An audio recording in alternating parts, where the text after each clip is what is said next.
जारिमिनारि सान हिसाबै बेयो मानो होनोबा बे BPF हान्जाया पार्टीनि गेवलां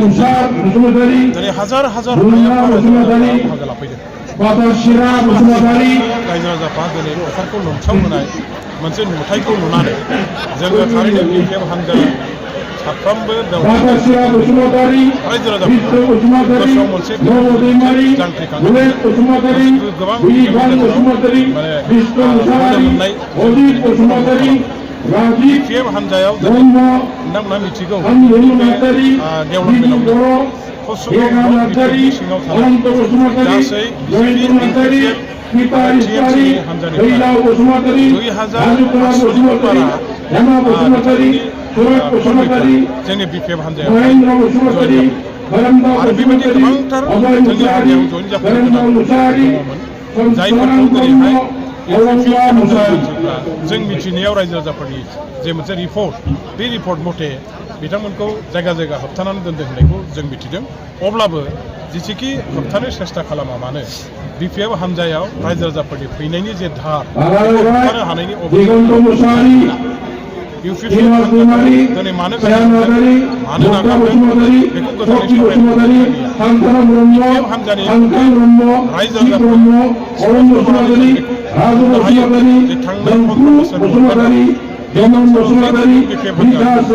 हाग्रामा महिलानिफ्रायनो गासैबो जौगाखांनायनि हाबाफारिखौ फोजोबदों। लामा सामा स्कुल कलेज हस्पिटाल गासिबो जाजोबदों शिक्षा अनुष्ठान गासिबो जाजोबदों। बे ओनसोलनि समस्त जाथि जनगोष्ठीनि गेजेराव राजनैतिक उन्नयन शिक्षा दीक्षानि उन्नयन गासिबो अर्थनैतिक अधिकार दिनैहाय BPF हान्जाया बयनोबो समानै होबोदों जायनि थाखाय दिनै BPF हान्जाखौ प्रत्येक जाथि जनगोष्ठीयानो मोजां मोनो फरायो आरो बे हान्जाया बयबो हाबफैफिनजोबनानै एबार आरोबाव 2025नि जानो गोनां हाग्रामा महिलारिनि दैदेननाय सरकाराव लाबोफिननांगोन अब्लासो BTC ओनसोलनि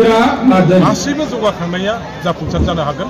आरो मोनफ्रोमबो हारि माहारिनि जेखिनि माखासे अधिकार जेखिनि हाबिलास जेखिनि माखासे माने नांगौ रायजो राजाफोरनि दाबि दावा आरो बेखौनो हान्जायावहाय बे थानाय गुबुन गुबुन प्राइमारि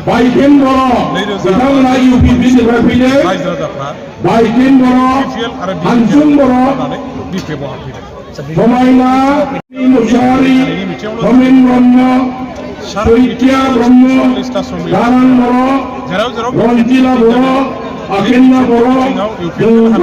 फैनानै जायफोरा जाफैनो बिथांमोनखौ रायजो राजाफोरनि सिगि सग खालामनाय अरनोदय दानगोन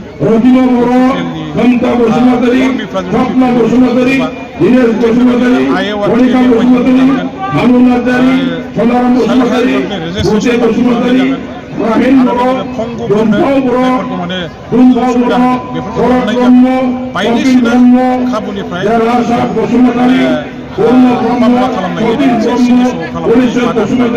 बेबायदि अरायबो खोनाबोदों जादों खिन्थु मोनसे खोथाया बेखौ रायजो राजाफ्रा मिथिनानै लानाया दरकार दं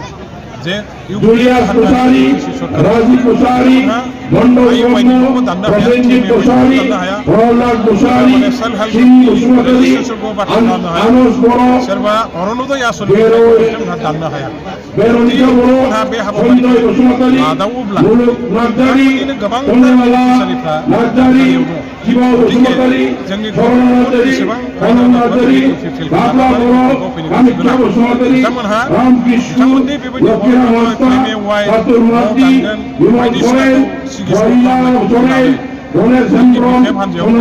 बिथांमोनहा बन्द' खालामनो नाङा UPPL हान्जाखौ नागारनानै हान्जायाव फैनायनि उनाव बिथांमोननि बे दाननो हाया आरो बेनि थाखाय जों BPF हान्जाया रैखाथि दुलाराय BTC ओनसोलनि साफ्रोम खृष्टान जोंनि रायजो राजा बिथांमोनखौ गाबोननि